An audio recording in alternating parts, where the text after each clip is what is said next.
Good morning. Hemshech Chaim Beis, volume 3. We concluded actually Hemshech Chaim Beis, and we're learning the mimer that will help us understand the conclusion of Chaim Beis and some of the larger and broader themes of the Hemshech. So we are on page 39D.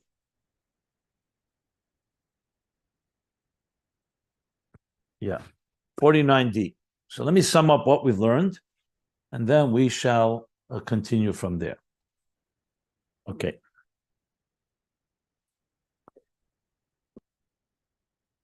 So the general theme of the Torah Ohr, which of course is the basis of a big part of the end of Ayin Beis, is how you impact the animal soul to have a haftas Hashem Elokecha.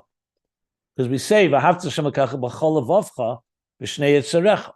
In other words, it's not just enough to sideline and ignore the animal soul.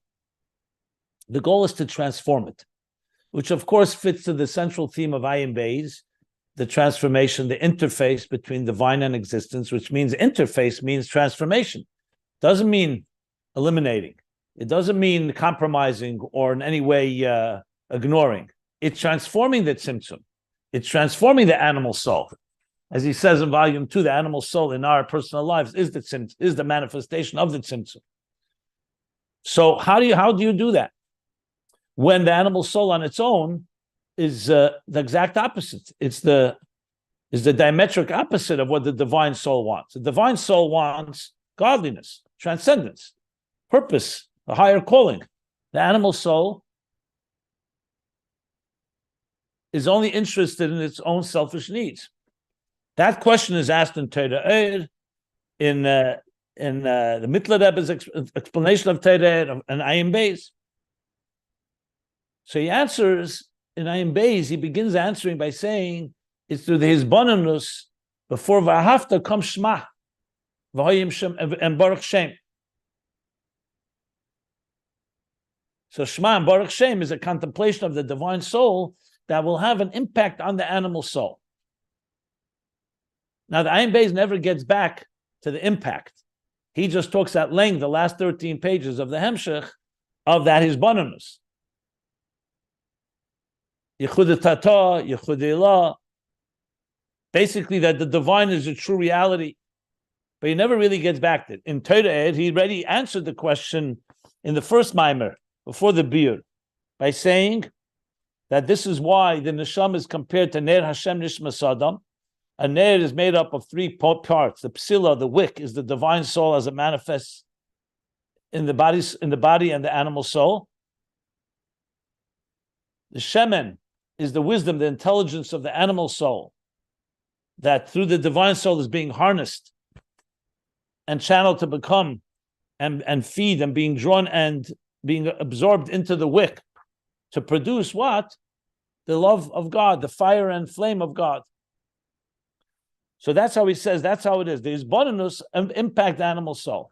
We're going to learn, when we learn the Mittler Rebbe's mimer, and I'll also introduce another mimer from the Tzemach Tzedek, which I haven't really mentioned till now.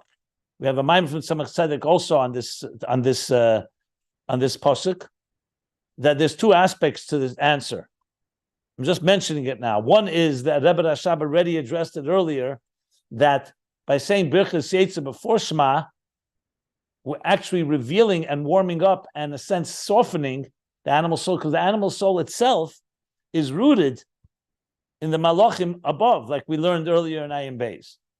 And then there's a second part of it, is the hisbonenus of Shema and Baruch Shem that actually educate and train the animal soul. So we'll talk about the 2 aspects of this. So there's more than one thing in answering this question.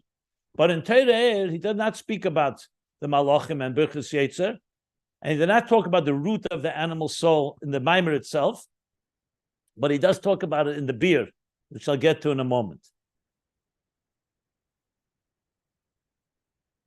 So bottom line is, that is the process of how the animal soul is transformed. Then he goes on to talk about Ner Mitzvah and Torah Ohr. that in addition to the neshama's contemplation, and Shema, it now has additional power of the mitzvah, because a mitzvah is mamshich from makif, the levush, and the mitzvah is also compared to psila, to a wick, ner, and that has a unique power and feature to elevate the animal soul. That's why the mitzvahs are in gashmias.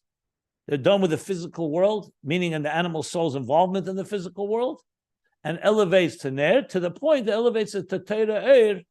Torah Ohr is even higher. The mitzvah is mamata l'mayla, and Torah Ohr, your mamshich, and Ohr, ain't soft. The way it is above should come down below.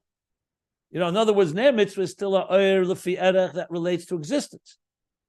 And then comes Torah Ohr, is the amshach of Ohr ein sof, that's beyond existence, that comes down as it is above, down below. But all that is prefaced before that by the Aveda of the Neshama, like he said, Tzarech lahagdim as banish shal nefesh alikis, that leads to V'haftas Hashem Elokecha. So you need all three components here. You need the mitzvah, you need the Torah, and you need the neshama that precedes it all. And like he ended in the Maimer, he said that's hamashpili. When he said hamagbi, l'sheves is mitzvahs. Hamashpil lires is Torah, riyah, and Shema is still Shmi, is the neshama, which doesn't have quite the power of riyah of Torah, as we discussed at length. Then came the beer of Torah Ohr. In the beer of Torah Ohr, the Alter Rebbe adds now, let's begin with two prefaces. One is that there's shemen in everything. There's shemen in everything. The essence of everything is the oil within it. There's oil of Kedusha and there's oil of Klippas Nega. That's the shemen of the Chochma of the Nefesh Habamis, Nefesh HaSichlis. Second introduction is the introduction that what is Torah Ohr? Ohr Ein Sof, before the Tzimtzum, Malchus of Ein Sof, which reach all the way to Ohr Ein Sof before the Tzimtzum. That's Torah Ohr. Malchus of Ein Sof is the Psila, from which comes the Kav V'chut. So he explains how that whole idea that we're drawing down from Torah Ohr, from Ohr Ein Sof to that Tzimtzum to Acharat Tzimtzum. The Tzimtzum and the Kav is the Psila, the wick of the mitzvah, and the Torah Ohr is the Ohr Ein Sof before the Tzimtzum. And as he explains in the brackets, Alamatez Beis, he explains in the bracket that's exactly that. The chut, the psila, is the wick, which is like a kav that comes very measured, like a wick, and the different elements of that measurement. Acha Ohr hanitla b'psila, that's Torah Ohr, the amshach of Ohr Ein Sof. And that Ohr is nechaz, it's grasped and held and contained by the psila, and that's how he reached that highest level. Then he went on to explain that, let's explain now, based on that, the two types of ner Hashem Nishmas Adam and ner mitzvah. So he began first with ner Hashem Nishmas Adam. It refers to the divine soul, not the animal soul, because the animal soul still needs to be refined. And this animal soul has the power to bring bittul into the chokhmah of the seichel anushi and to transform it to become like a divine love. Yeah. Now, the next point is that the shemen actually is what causes the fire to really burn much more powerfully than the wick. In other words, the nefesh alikis, even though it is the catalyst, and it is the way that draws the shemen, and it's the one that trains the animal soul, but the animal soul's energy feeds and creates a fire much bigger than the psila. And on the other hand, it also gets completely consumed, whereas the wick remains standing, remains intact. She explains because the animal soul is rooted in the world of Tohu. Tohu is higher than Tikkun. The divine soul is Tikkun, it's a balanced world, it's a divine in a structured way. Psila, a wick, as we'll learn soon, more detail. The animal soul, on the other hand, comes from the chaotic and untamed world of Tohu, but there's a lot of intense energy there. It needs to be tamed and it needs to be seasoned, as it happens in Tikkun. But that explains why the Nefesh Habamis has the power, Yesem Nefesh Alikis, because it's from Tohu. So therefore, it has that additional power that comes from the oil of the animal soul. Okay. Then he continued, why is this bittul of the nefesh habam is called oir? So he explained, and also why does it completely get consumed, whereas the wick does not get consumed? So he explained that since it comes from Tohu, so it's coming with that intensity. So he explained there's two levels of Ava and Yira. There's Ava Yira that's contained within containers called B'chol Nafshecha. That's the Ava Yira of the Nefesh Halikis on its own, as it is in Gan Eden. It's measured. Kava Mida, it's measured. Then there's the Ava Yira called B'chol Maidecha, Ligvul. Beyond your capacity, beyond the containers. That comes through the contemplation of Sevav Kalam. So contemplation is coming into play here, but we'll understand more about it later. Okay. And that's what causes to bring the tshuva, the level of makif. That's tshuva with more intensity, b'chel yativ, and that's yofesh ha'achaz. That's why the neshama comes down below. Not just to remain in a limited love and reverence, but to achieve b'chol ma'idecha, which can only come where there is darkness, where there's an animal soul. And there that creates an intensity that comes from b'chol ma'idecha, the tshuva, that comes down below dafke. This is called Ohr Chayzer. It's called Ohr Chayzer, a light. Even though you can argue, why is it light? Ohr is only when it comes from the top down. But no, it's also a light, and he explains now why. And he explains it with an example. The difference between fire, light, and water. So fire and light have a feature that's very unique. Even though they are finite entities, a candle or a light, yet it can light another flame ad infinitum without being diminished at all. Water, for example, as he uses, is not that way. You have a certain amount of water and you distribute enough of the water, even if it's a large amount of water, ultimately it will be depleted. Like he says, Amrav, if enough people are given water to drink, there's no more water. Fire, you can keep lighting and nothing gets diminished. That's why Eish, God is compared to Eish, fire, because the Eibush is also like that. Ani Hashem le'shanisi. Everything is just a reflection for him, like light. And that's why it doesn't impact him in any way. It does not diminish him. And it doesn't diminish at all. This mashal, the Alter Rebbe goes back now to B'chol Meidecha. That's B'chol Meidecha. Even though Meidecha is not Bli Gvul Amiti, Meidecha means, because a human being, like he says, is Vadei Muven, how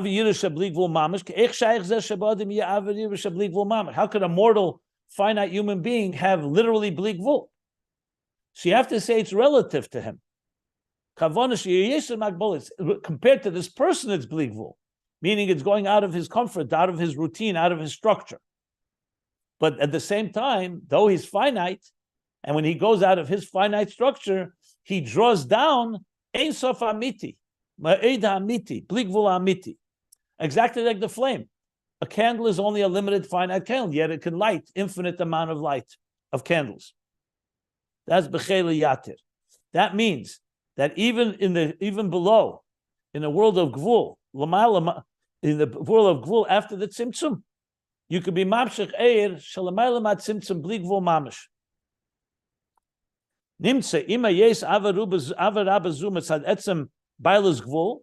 Even though the avarabba b'chol meidecha fundamentally is finite, it's finite because it's a human being.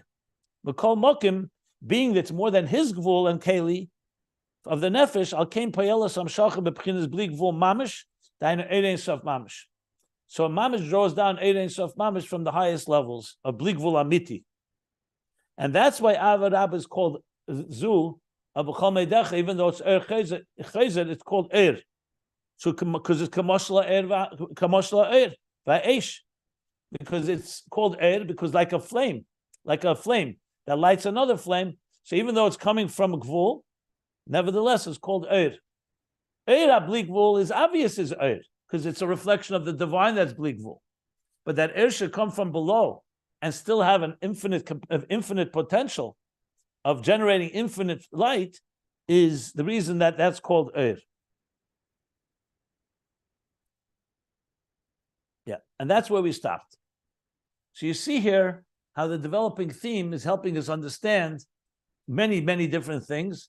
I mean, I see in this a lot of Ayin-based themes, simply the fact that we are in existence, and from existence, we're able to reach beyond existence. Ayin-based, especially in volume 2, in the middle of volume 2, throughout, and volume 3, the big question was, how do we contend with the tzimtzum, which is the whole existence is predicated on the necessity of a tzimtzum.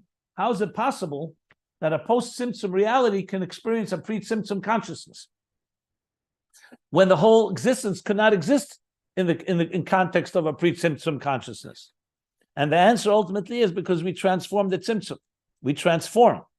So all this helps us understand that central theme, but it's also going to come back to the influence, the impact on the animal soul.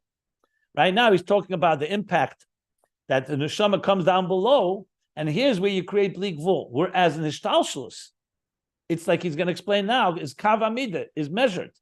So even the nefesh alikis on its own is like a wick. You want it to become a flame, and ultimately a bleak vul, it has to deal with the nefesh abamis, and that catapults it to a whole other level, like we learned in Ayin Beis as well. The darkness of the world can lead us to places, not even getting to the Helam Ha'atzmi right now. That's another discussion about the full transformation. Here he's talking about how the Nefesh Abamis affects the Nefesh Alikis and creates that Ner Hashem Nishmas Adam, that flame of Avaya, of Ahaftas Hashem Alekecha B'chol Avavcha. Okay. We also understand somewhat that the contemplation we learned about, and we learned about Mamala Kalam, the Sevav Kalam, and Atzmos, the 3 levels of Yichud. Yichud within through existence, the Yichud beyond existence, and the Yichud of those 2 unifications. So Sevav Kalam, he now also explained that the contemplation of Sevav Kalam is what brings to B'chol Me'idecha. Because B'chol Me'idecha is more than just the containers themselves, is beyond. But we still have to learn and understand how it affects the animal soul. That he did not get into. You know, it's how the animal soul appreciates all of this, but he's definitely laying out the pieces to help us get to that point. And we haven't yet also arrived at talk about Ner Mitzvah V'Terer. This has all been now discussion of the Neshama, Nefesh Alikis, and Nefesh Abamis on its own, without Mitzvah and Terer yet. And that will also be discussed, and all of it will come together, and you'll see how it all fits into the Ayin Beis central themes. Okay, so that's somewhat of a overview. Let us now... Can you take any questions? Yeah, I'm happy to take questions before we continue. Thank you. First of all, that was a masterful summary of pretty much everything we've done since we finished the actual Ayin Beis Hemshech. So thank you. I mean, I'm going to urge people that didn't listen to, this is like, really, that was unbelievable. So thank you very much. My question is, and I think you kind of started to say it yourself, but I'm wondering if a number of these themes, essentially, and the power that can be derived from the sicklis of the Nefesh Bahamos, is related to this theme we started in volume 3 of Ayin Beis of the power of Ein Od, and that ultimately the Gashmias will shed light even more than the Ruchnias. It seems like you touched on it, but we haven't said it, so I'm wondering if that's true. I will not. That we'll get to much later, because right now, remember, all this is in the piece of Ayin Beis where he moved away from Ein Od, and he went to now, which is Mamat Lamayla Mamish, and he went to Torah Ohr. That we're talking about bringing down the Ohr from Torah Ohr. So the whole theme that we're talking now is not about the transformation of the Nefesh Abamis through the Helam Ha'atzmi as an Ein Od. He speaks about the first half of volume 3, which is a continuation of Mamata Lamayla. Yes. We're really talking more in Mamayla Lamata now. But there's an overlap, because in Mamayla Lamata there's also Mamata Lamayla. There's mitzvahs, there's the neshama, there's the Aveda Mamata Lamayla, like he says. So if you be patient, keep that in mind, the back of your mind. I have it very clearly in my mind. I'm not ignoring it. I think it'll be a lot healthier and wiser once we understand how he develops neshama, Torah, mitzvahs. Then we can go back to what about the very Elikim itself, the Ein Oid. So I think that we're talking much more now about V'yadaita Hayoim V'ashavesa Levacha Ke'avayu Elikim. Yes. And not the Ein Oid. So Ein Oid is a obviously the final step of it all, the final picture, because that's like the total, the Yesh HaNivra, Yesh HaMiti, the body feeding the soul. Here, he's still talking, the soul is the dominant, the Nefesh HaLekis is still dominant here. It's just that it's the Nefesh HaBamis has a power to bring Bli Gvul. So it does overlap a bit, but you'll see it's going to be, it's very, very, actually very eloquent ultimately. So just there's different pieces here that need to be put together. So I understand clearly what you're asking, but I would leave that to be the last step, because I think that's the end of Ayin Beis would be that. But before we get to the end of Ayin Beis, we first have to get to the end of the Torah Ohr part, which is about Ner Mitzvah Torah Ohr and Nefesh HaBamis and Nefesh HaLekis. Follow what I'm saying? Yeah, 100%. So let's first finish Ner Mitzvah Torah Ohr and Ner Hashem Nishma Sodom. Then go back to all the things I built up. Remember, I talked about how we work our way back to Mamat Lamayla, Mamayla Lamata, and how Torah sees it and how Tefillah sees it. Then we can go back to understand the Ein Oid. And I'll point out some things in Ayin Beis where it's very clear that he does this. I'll just point out one thing in case you want to look it up. You could just see it on your own.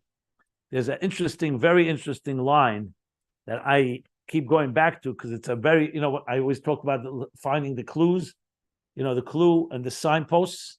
So there's a very fascinating line that Rebbe Rashab uses at the bottom of 1349. Before he goes to Torah, he speaks about how the bitter of zichuch of the kelim containers to be able to receive the Ohr. And then he adds in parentheses. I'm talking about 5 lines from the bottom of 1349. He says, "Umashin is barely il be'inyan ein oid, zel mitzad etzem hakeli hu inyan b'fnei atzmei." That ein oid is about the etzem keli. How that also expresses the divine. That's an inyan b'fnei atzmei. I see. In other words, he makes it very clear that ein oid is its own, so to speak, track. There's the first track is simply to get the kelim and the oirs to speak to each other. Then there's one final big step, which is the keli itself is going to express the Helam Atzmi of Atzmus that's even higher than all Ohr. Wow. So he makes it clear, Inyan hu inyan b'fnei atzmei. To me, that's a very powerful little 2 words that tell you that Ein Oid deserves its own conversation. So you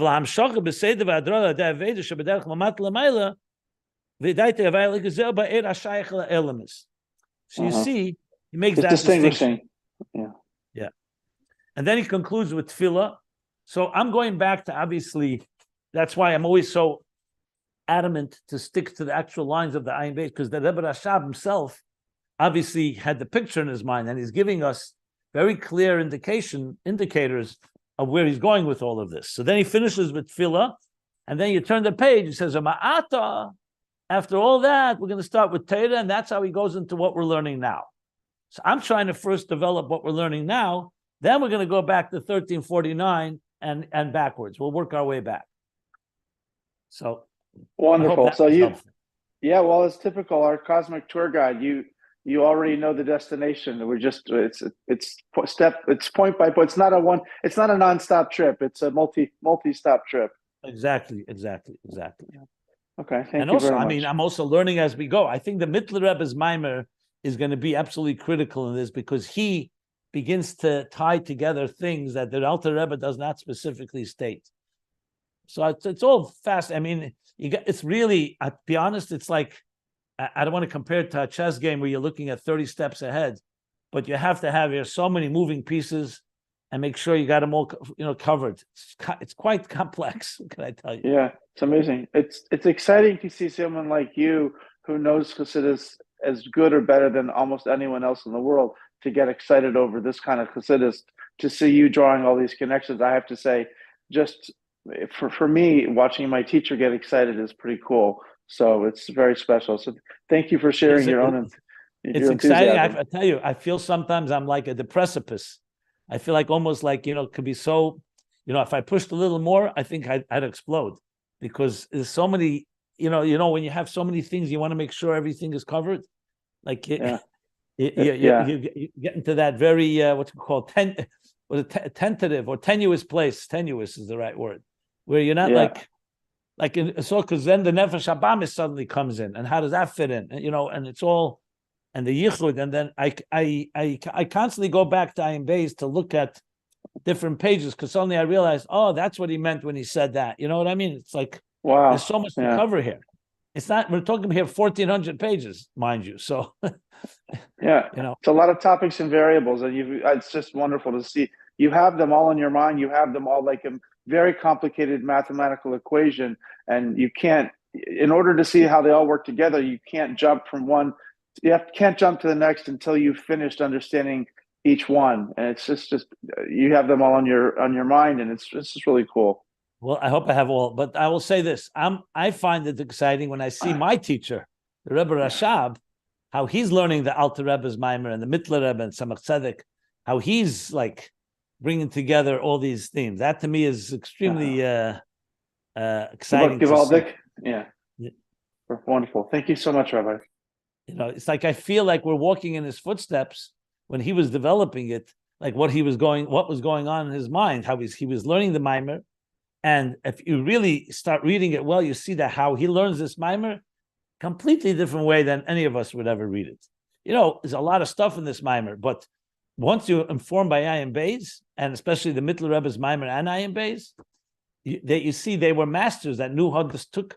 There's certain things I just noticed yesterday from the Tzemach Tzedek's Maimer I was referring to, that they understood things far beyond.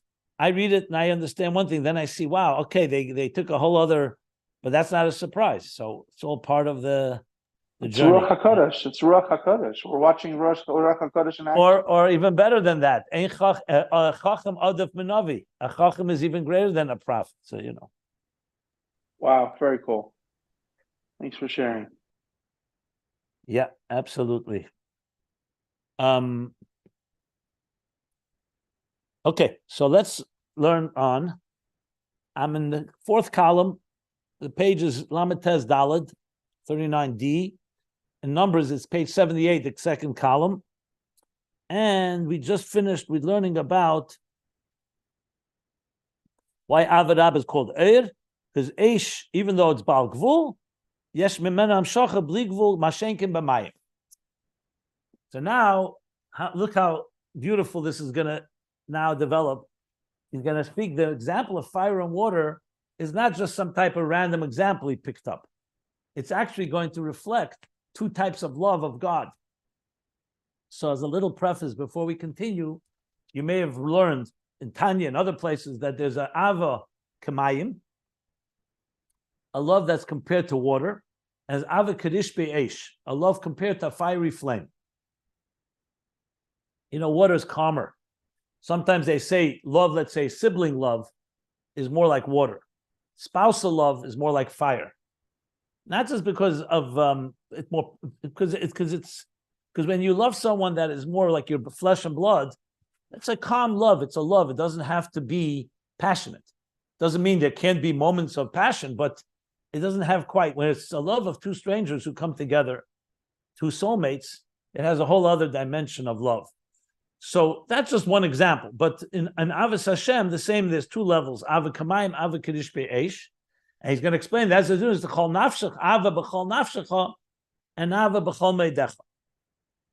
And remember, that follows B'chol Levavcha, which means with all your heart, with both sides of your Yetzer. Yetzer Tev, Yetzer Har, Shnei Yetzerecha, Nefesh Elikis, Nefesh Habamis. But the Nefesh Habamis itself, there's levels. There's the level of the Nefesh Habamis also loving.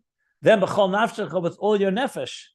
Like he said, that it's like the Nefesh which is defined by each Nefesh according to your Nefesh, measured according to your Nefesh. And B'chol Meidecha is going outside of your limits and confines, that is Ma'odcha, which leads to Ma'od Amiti, the Blikvul of Ein Sof Mamash. So now he's going to continue to explain it in this context. So he says like this. The pages can be found at ayinbeis.com. So the line begins, Gvul, Mashenkim B'mayim. It's around a quarter of the way down, like 3, 6, 9, 12, 14 lines from the top of the column. Val derech ze yuven mailas ha'ava rish be'eish b'chol mo'edcha b'chol mo'edecha. Similarly, you will understand the quality of the love that comes kirish be'esh, like a fiery flame, which is b'chol mo'edecha. Al b'chinas ava nimshechas b'kemayim. Like the ava that is drawn, like that extends and is generated like mayim.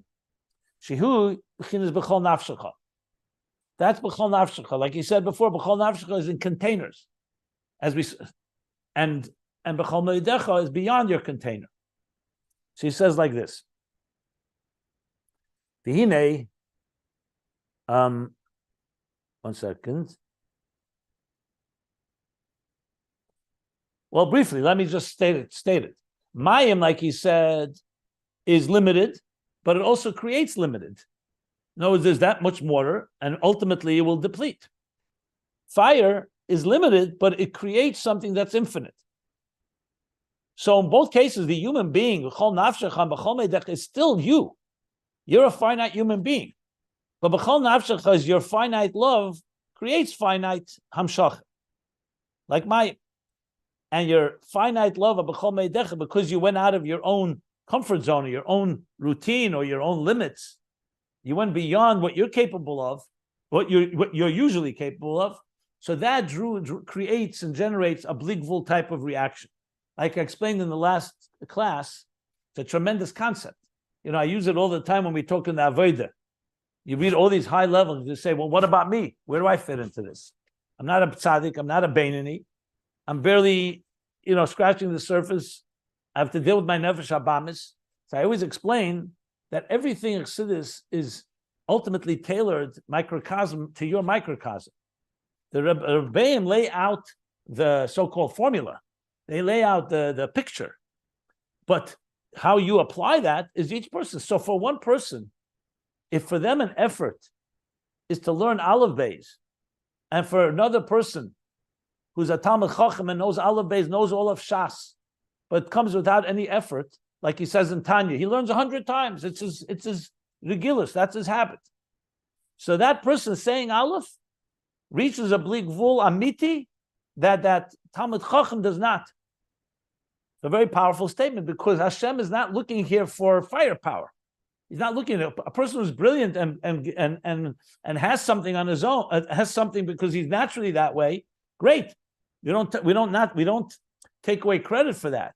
But the effort of going beyond what you were capable of initially has something qualitative, like he says in chapter 15 in Tanya, that pam achas, that you learn mea pamim va'achas, one time over 100, has a qualitative paradigm shift because it's outside of your routine. And that touches bligvul amiti. So essentially, bligvul packaged in our life is going out of our comfort zone. That generates that. It's essentially what he's saying, which is an extremely powerful concept because it also tells every person on earth, whoever you are, begin wherever you begin. If it's one step, think of a child that's crawling and doesn't yet take a step. That first step they take, in some way, is greater than all the steps they'll take afterwards because other steps are already now become part of nature. Yeah, we know how to walk. The ability to do something that's beyond your natural capacity or your natural comfort zone, like in Tanya, he talks about first nature, second nature, bottom line, beyond your either natural characteristics or beyond your trained characteristics, meaning things that have become your habits and routines. That is what creates a bligvul amiti, what he calls there avodah, eved elikim. That turns you from loy avodah, from not serving God to serving. Doesn't bring Tanya here, but it's very parallels the same idea. So that's what Eish is in contrast to Mayim. Okay. Now comes the discussion. So how is that generated? What's the process?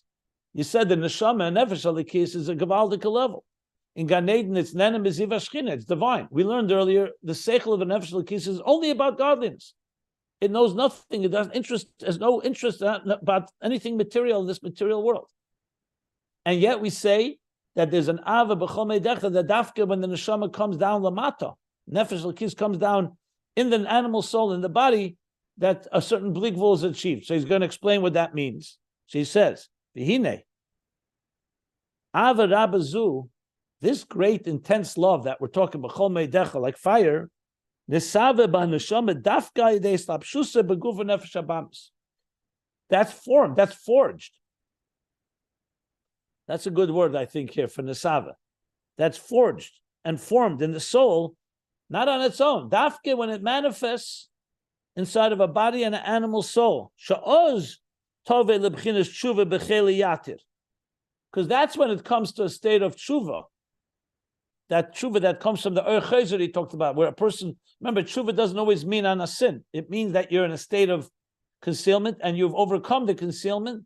So there's a certain intensity that you have to generate. You know, it's when if you're going everything in a regular route, everything is regular. But suddenly you face an obstacle. Now you have to dig deeper and find deeper resources. That's cheleyatit. That's stronger. When a person is thirsty, that's what they do. So that's Nesam Neshama Dafka She'ostov L'Chinshu B'Cheleyatit Mashenkin Avos HaNefesh HaLekis Kodim Islapshusa B'Guf. By contrast, the love of the divine soul before it manifests inside of a body, Hoye B'Chinas Gvul V'Keli K'fi HaSargas HaNefesh. Then it was finite and in the parameters, the container, according to the capacity, hasagas. Hasaga could be an hasaga as comprehension, but hasaga could also be masig as how much it could contain of the nefesh. So each nefesh according to its kalim.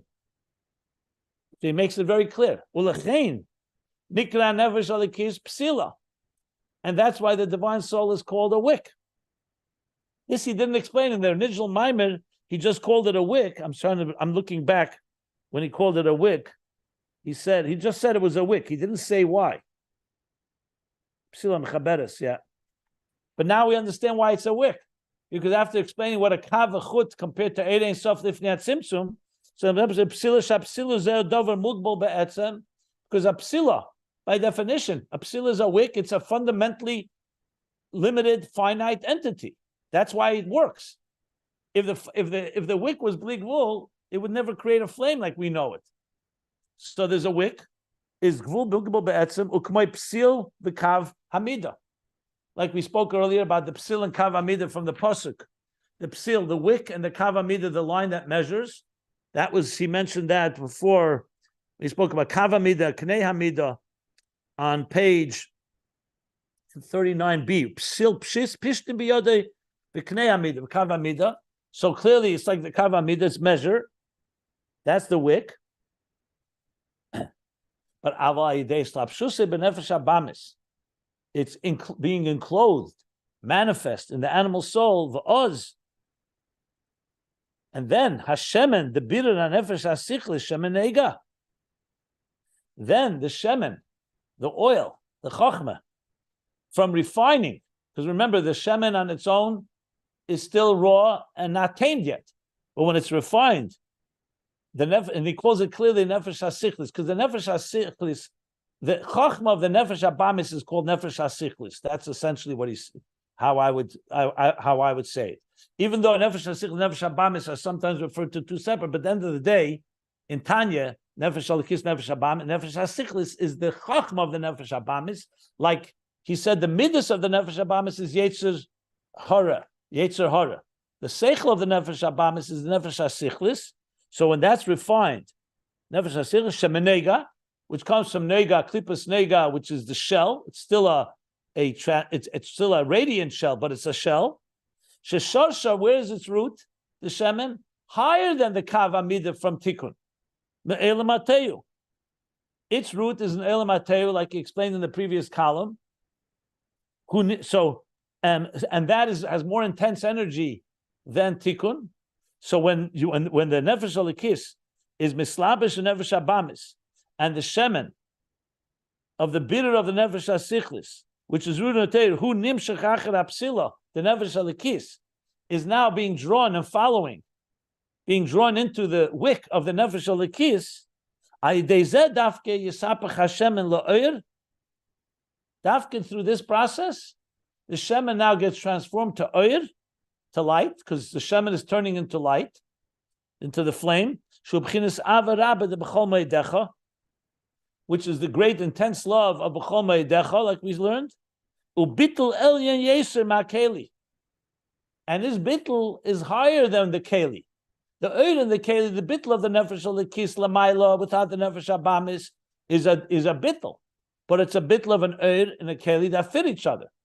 Now we're coming to a place that we're reaching a bittul that's elyon yeser ma'keli, meaning the keli of the psila. That's why it's creating a flame more than the wick would on its own. If you lit a wick and there was no oil, it would burn for a little, but then it would burn out. How long would it burn and how big would it be? But the oil is what feeds it into a solid, consistent flame.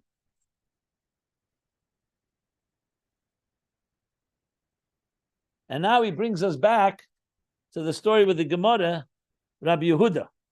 Remember he brought about Rabbi Yehuda, that Rabbi Yehuda was Terasa Menaseh. So his teacher said, what did he say? He said about him, Allah Shmuel said, Emosa demora aleha. Ukamoi, Rabbi Yehuda de Emosa demora aleha.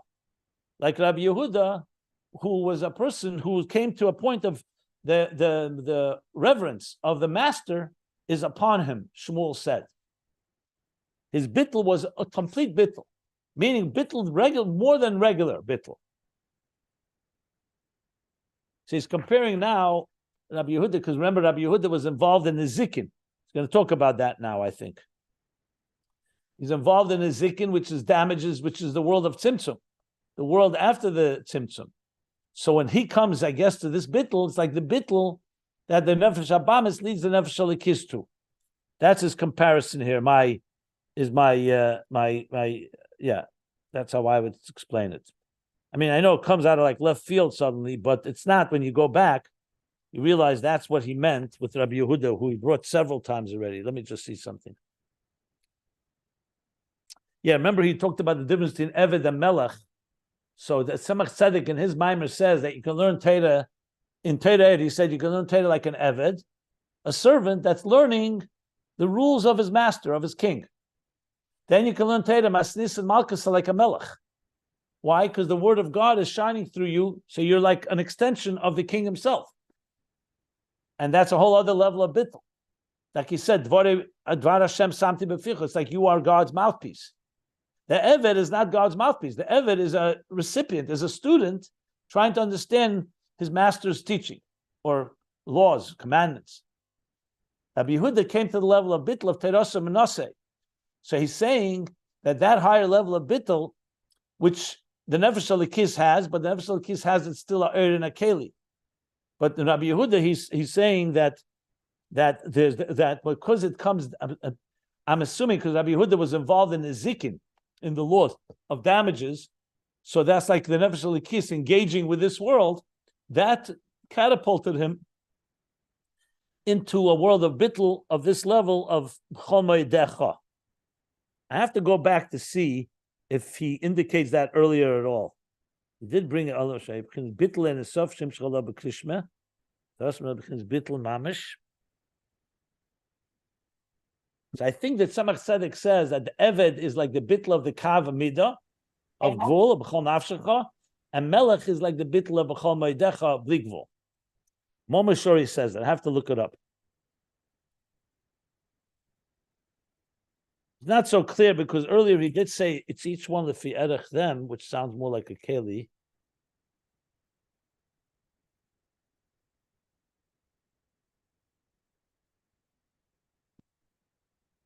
But like, the difference between Torah Ohr and Ner Mitzvah. Torah Ohr is a Torah that is Ein Sof Mamish.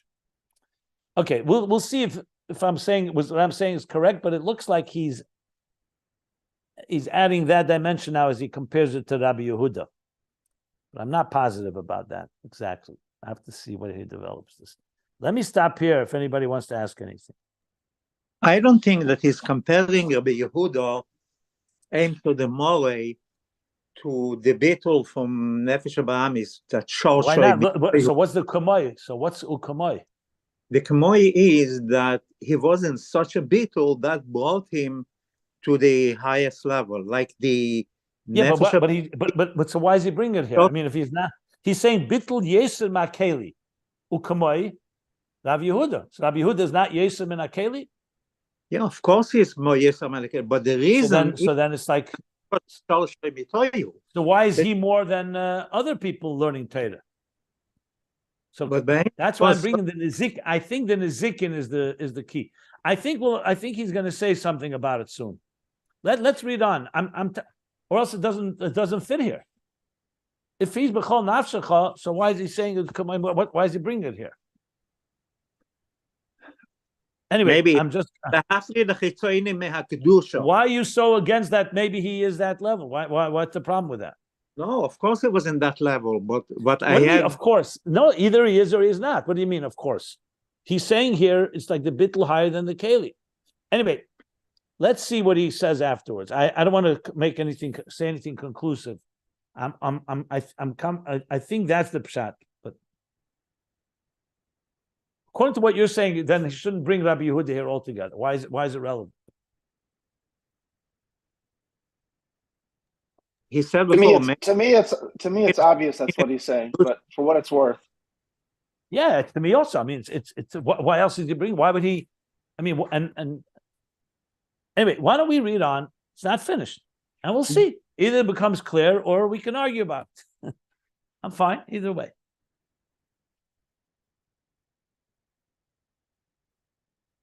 Let's read on. Let's read on.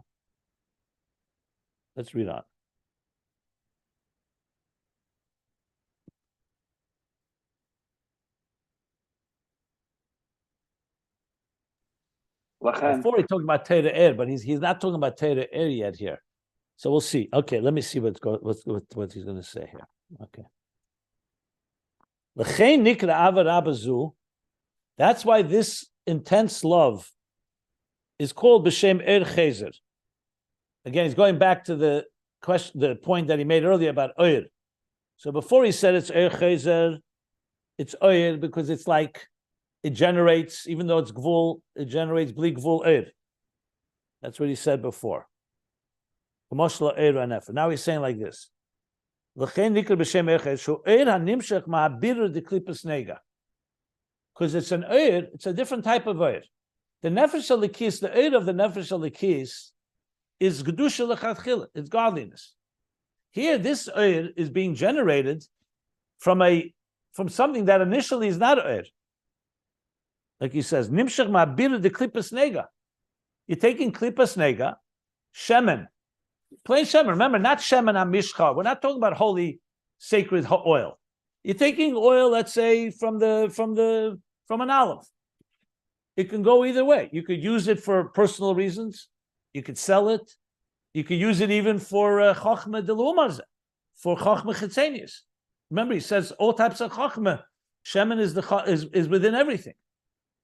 But you're taking the shemen and you're harnessing it and making a birur, klippus negish, sharshan, like we said before, it's sharshan akudim nukudim canal. Before he said it was Tohu. Now, but he did mention akudim, and akudim comes from akudim, and akudim comes tikkun. So why is he adding akudim here? Let me just explain, because in some places in the Ayin Beis especially, there's a section where he says akudim and akudim have something in common. I know, usually you speak, akudim is 10 energies in one container, but it's very intense energy. Nekudim is 10 energies in 10 containers, but they're not escalos. So sometimes it says that nekudim is like akudim, but it's now divided, it's now separated with 10 containers instead of one container. So sometimes you could say, that's what he's saying here, that the shadish is not just Tohu, it's also from akudim, unakudim, canal. So its root is there, and therefore on its own, it could be an intense energy, like that we say, Rav Tfu is b'kayach sher. It's a sher, it's an ox, it's an animal, it's a bull. And there's a lot of power. When you harness it, is Rav Tfu's. It will create a lot of produce. You don't harness it, the sher can be a sher shenogach. It could be a destructive animal. Remember, its power can go both directions.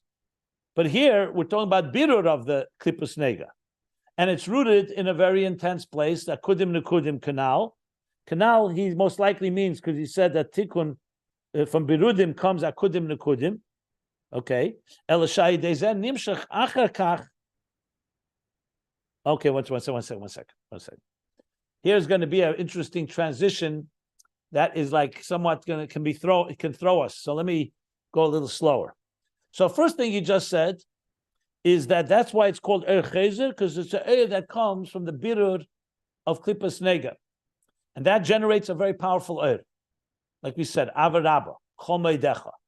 But now he's going to move right into Torah Ohr, which is that's why I'm saying, that's why maybe he brought Rabbi Yehuda, because Rabbi Yehuda was all through Torah, Terasa Menase, and he didn't need to daven tefillah, he only did Krishma. So I think that's how he's going to, so the transition here is somewhat, like he finishes one subject, but he's moving, we talked till now, Ner Hashem Nishmas Adam. You didn't hear any mention of Ner Mitzvah and Torah Ohr till now. And yet he's going to bring it into the picture now. So just let's do this slowly, and you'll see how it flows. This happens sometimes. Sometimes it stops. Like earlier, he stopped and then said, "Okay, now let's explain Ner Mitzvah Torah." Here, it's weaving right from one into the next. So he says like this. So Sabir Nefesh. One second. Let me just.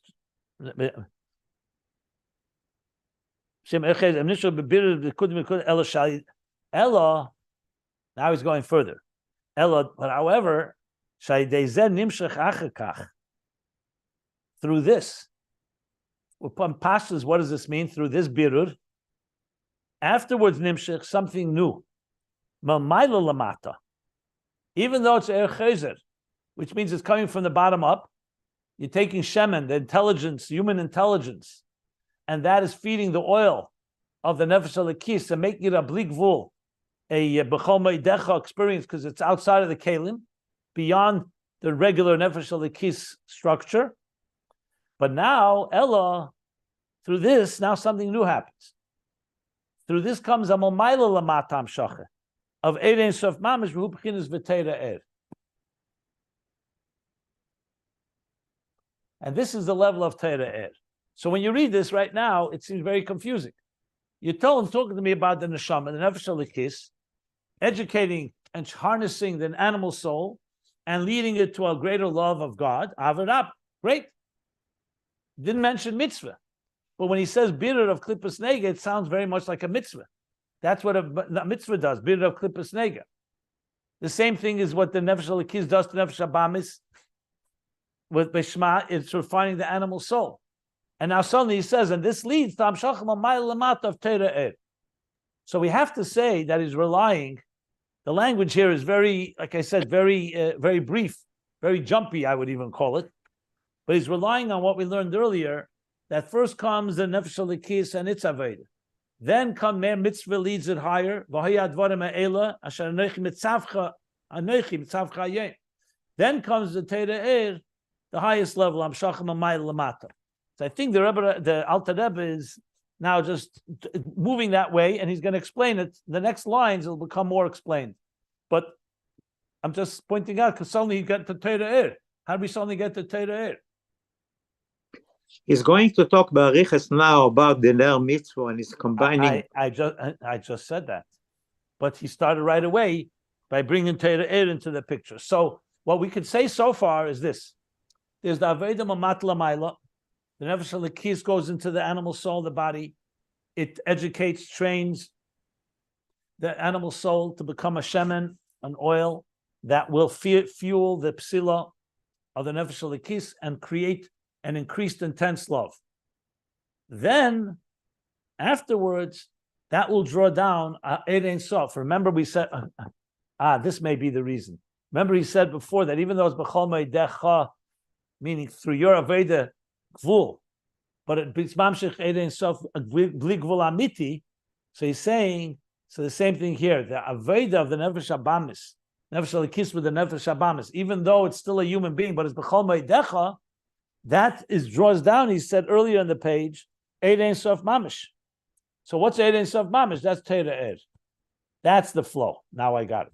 So Ella means that even though it's coming from the bottom up, but ultimately, because you went out of your comfort zone, the Nefesh Alekis did. You went beyond the structure, therefore it draws down a real Erein Sof Mamish of Teira Er Mamayla Lamata.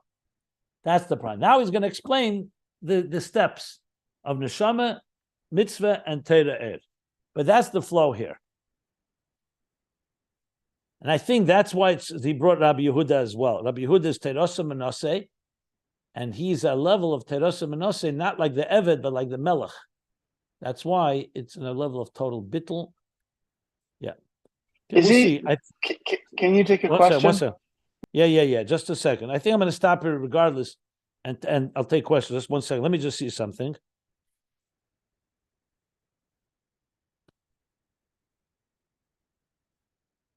I thought he brings it. Oh, okay.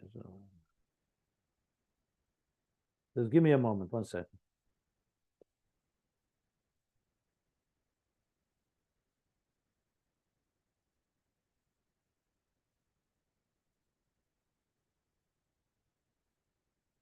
Okay, go ahead. So is he saying that the bearer of the nefesh hasichlis of the sichlis and nefesh bahamas, is he saying that brings one to the ability to the point where when they do learn Torah or engage in mitzvahs, then they're going to be mamshich an or from the Maya Lamata? Or is he saying that once you elevate the nefesh bahamas, then ipso facto you are then able to draw down? In other words, does it lead you to a greater avoda, or does it maybe it's just two sides of the same coin? I'm trying to understand my own question. Do you then have to make a greater effort in Torah and mitzvahs, or is it that because you've already elevated the nefesh bahamas, that when the nefesh bahamas then goes about its regular routine of learning or davening, then you're mamshich a greater or from above because you've sort of enhanced the ability? Do you understand the question? Yeah, I would say both. Both are correct. And I would refer you back, if you go back a page to 38CD, he spelled it out there in more detail. He said like this, that, Ner Mitzvah elevates the animal soul. The Ner Mitzvah is Ira Teira Nechaz b'mischaber b'mitzvah, right? In other words, Teira comes through mitzvahs. But you first have to have, he says, is bonus and nefesh alikis ner Hashem nishmas adam. Should have a hafta b'chol levavcha, ruach eisi ruach, and that spirit in turn generates a spirit from above. Ad shetia chochma shebenefesh achiyunis b'chinas Hashem and animshach achra psila shal mitzvah, to the point that the wisdom of the nefesh achiyunis, what we're talking about, the nefesh abamis, becomes oil that follows and is drawn to the psila shall mitzvah. So first it's the psila of the nefesh alikis, then it's the psila of the mitzvah, which is why we say afterwards v'hoyad dvarim eila liskal mamish be'era teira shetisapach mamish mehepach al hepach v'seichel anushi to seichel of chachmas ateir chachmas alikus. So I would say the process is like this: the animal soul on its own has its own selfish interests. Its seichel is about what he called before seichel of elam hazeh. He said like this: the gashmis shekem chachmas. It's about the chachma of this world. Gashmis elam hazeh v'chumri yusuf. Okay. The first step is you have to somewhat get the attention of the animal soul and start redirecting it. That doesn't happen automatically. So the process is Shema Yisrael, Baruch Shem, after Birchis Yetzer, which we'll learn about later. So the Nefesh Alikis, through its contemplation, is somewhat affecting the animal soul to listen and appreciate what God is really. What is reality, godliness. Once you have that, so then this Nefesh Abamis, just like the Nefesh Alikis naturally is inclined to do mitzvahs and learn Torah, even when it's not learning. But Nefesh Alikis is essentially, that's all its interest is, doing what God wants and learning God's wisdom. The Nefesh Abamis doesn't know that yet. The animal soul, the divine soul, has now trained it. So the animal soul has now become a keli for Ner Mitzvah and ultimate for Torah. So in other words, it's from moving from an animalistic intelligence, which is all about existential survival, it's moved to a divine intelligence, which essentially is Torah. That's what a divine intelligence is. So obviously it's going to inform the way it learns Torah after davening. Because remember, we're still in the middle of davening. You don't in the middle of Shema sit down to learn. You're still in davening process. But obviously this will then impact how the Nefesh Habamis is involved in learning Torah afterwards. So can I? So it's already become somewhat, in other words, subsumed into the fire, into the love, and into its wisdom is now been directed by the divine soul into wisdom of godliness, which he calls the Chachma of Elikus. The Seichel of Nefesh of Seichel Anushi has become Seichel Eliki. Can I say it like in really in Pashtus, like in my own language? In other words, it's no longer about me. And once because I've realized it's no longer about me, that ipso facto makes it a hamshach from the Maya Lamatza, because I'm no longer focused on my own needs. I'm totally suffused and thinking about Elikus, and by making that turn, it dafka leads to a hamshacha from the Maya Lamata. Is that fair to say? Yep. Okay. Thank you.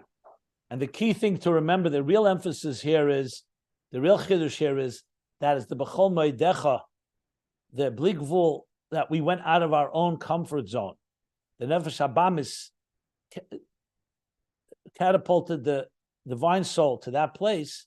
That's what leads to the moed amiti of Eid Ein Sof of Torah. Because of that. Beautiful. Because Torah represents bligvul mamish. Mitzvah does not, and the Neshama below also does not. The Neshama, he said clearly, is the psila, it's the wick. So it's a kavamida. So basically, this is the steps. He's going to explain it now in the next section. But I'm going to stop here, I believe. Yeah, because now he's going to explain it in detail.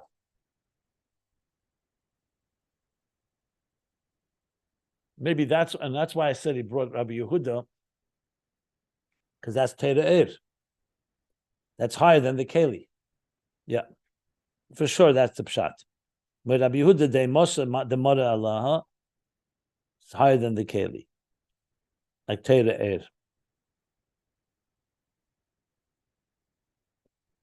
Yeah, and now he's going to go and say, "V'kol zeh b'chinas ner haneshama." This is all ner haneshama, and now he's going to go from that to mitzvah and then to Torah.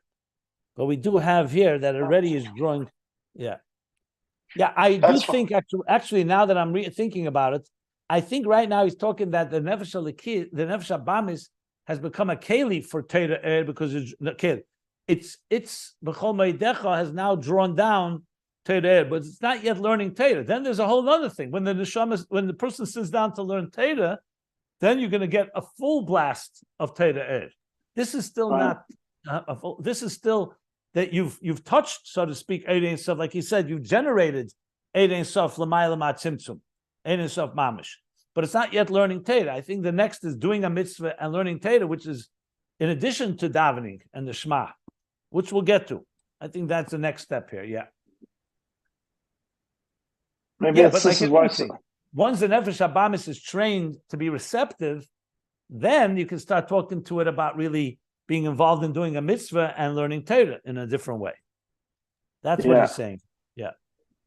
Maybe that's why he's also saying Rabbi Yehuda was patur from tefillah, because he's such a special neshama. He didn't need that sort of to get his neshama to the place where his learning. He said earlier, the Shema was strong enough. The achdus of Shema is what did it for him. That's what he said earlier. He said clearly. So it's not. He said the bittul Eid Ein Sof Baruch Hu shehim shechalav b'krishma is what caused it to be that way. And that has nothing. And v'hoisei terase gam came b'chinas bittul mamish b'chinas v'osim dvarei b'ficha. That's what he said on 38D. Yeah. What were you saying? I said that he brings Rabbi Yehuda only to show that he is lemailo men akeli, but it's not equal to the thing about Nefesh Abahamis, but why is it so powerful? Because it's Shorsho Mitoyu. But Rabbi Yehuda, it was a different thing. It was because of his bitul, he reached also Lemailo Menakeli. I think we're saying the same thing, but yours is a much more clear, much more careful statement of it. Thank you. I think so. The only thing he brings there about Rabbi Yehuda, that he was Mechayev Esachayev, Mezakes Zakai, Kidei Lahafrid Hachitzoinim Mehakdusha. So it's something about. That's why I said Tnuya ben Nezikin lahapich hasheicha dafka l'nehera. I stand by what I said. He said that clearly in 39b. That's what was part of the process. He says that clearly. But right now you said that by him it was because of the bitul he reached Lemailo Menakeli, not Shoshim Itoihu.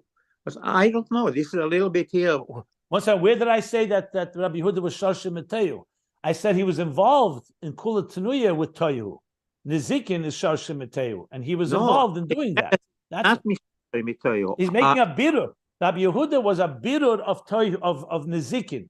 That's his Torah was birur of Nizikin. That's what he said clearly on page 39b. He did exactly what the Nefesh HaLekiz does. He was Mavarer Nizikin. Yeah, and 38d also is saying it. But exactly. My question so that's very clear. That's very clear. And so therefore all of that came together. Look, the Nefesh HaLekiz reaches B'chol Meidecha because it's involved with the Nefesh Abamis. That's clear, right? Because it came down Nefesh Abamis. The same thing, Rabbi Yehuda in Gan Eden would not have achieved this level of bittul. It's because he brought this bittul into the world of Nezikin, where he's Mevarer. So for him, the Shema led to B'chol Meidecha, similar to the same idea. That's how I would explain it. I don't know, because he brings also Rabbi Shimon Bar Yochai. Rabbi Shimon Bar Yochai was but his focus is not Rabbi Shimon Bar Yochai. His focus is Dafke Rabbi Yehuda. Rabbi Shimon Bar Yochai is only a dugma, and not only that, he said they're different. Rabbi Shimon Bar Yochai was different than you read at the bottom of the paragraph. Because if that's the case, why didn't the Alter Rebbe just begin Rabbi Shimon Bar Yochai? He's the classic Teros Mnase, and he's also part of the Mitfila. He brought Dafke Rabbi Yehuda because Tanuya ben Nezikin. That's why he brought Dafka Rabbi Yehuda, because he wanted the Nezikin part. That's very clear to me. That's why he brought Rabbi Yehuda.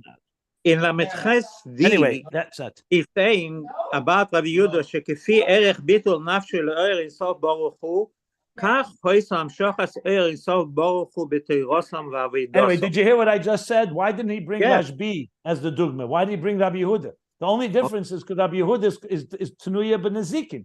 That's what he said. When he first brought him, that's what exactly he said. Anyway, read 38d and 39b, and that's my understanding of it. I don't know if we're disagreeing. I'm just telling you my understanding. Okay. We're going to stop here. We are by the line. Torah Ohr, middle of page